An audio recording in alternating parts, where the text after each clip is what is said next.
In law enforcement, tonight we are heading to the top. We go inside the Mower County Sheriff's Office and meet the first elected female sheriff in the state.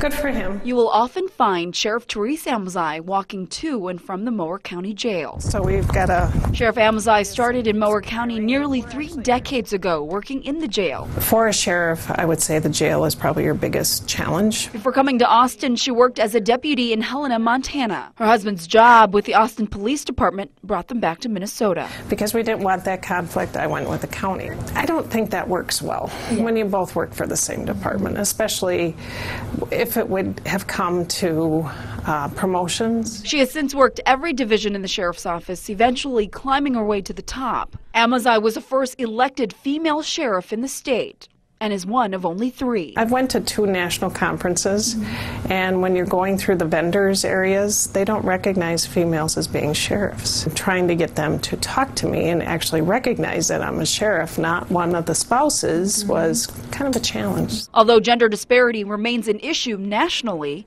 in her department, it's not. As a white male, 30s. As a sheriff, you have not only the whole community, the region you're protecting, you have all your staff, right? You have all of your employees, you have people that come in and out of these courthouses. Right. That's right. a lot on your plate to be responsible for. Right. You know, as a sheriff, we have many different areas that we cover. She says the fact that she is a woman in some cases helps to diffuse a situation. You know, just last week with the gentleman out in the cornfield, he didn't want to talk to the male officers.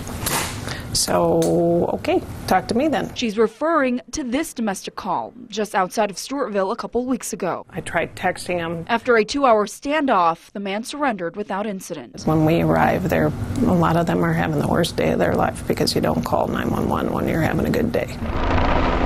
Looking back on her career, there are cases that will haunt her forever. Those are some of the cases that you don't get rid of.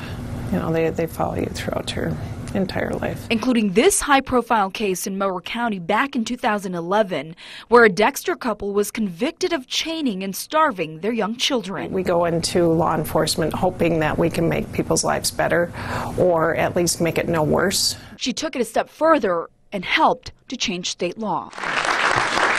When you have these big cases and you realize that your laws are lacking, I think we are responsible to try to get that changed. Amazi has also sat on a child protection task force in 2014, led by Governor Dayton, to examine state laws regarding children's safety.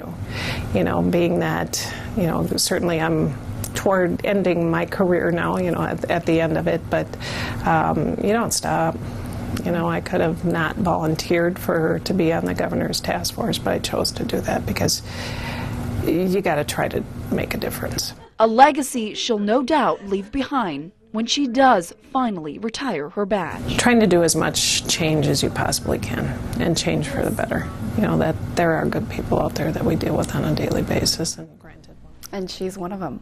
Sheriff Amazi says that when she does retire, she plans to do something she loves, and that's fish. This is the 4th of a 6-part series that I'm putting together on women in law enforcement. You can watch the first 3 right now on our website.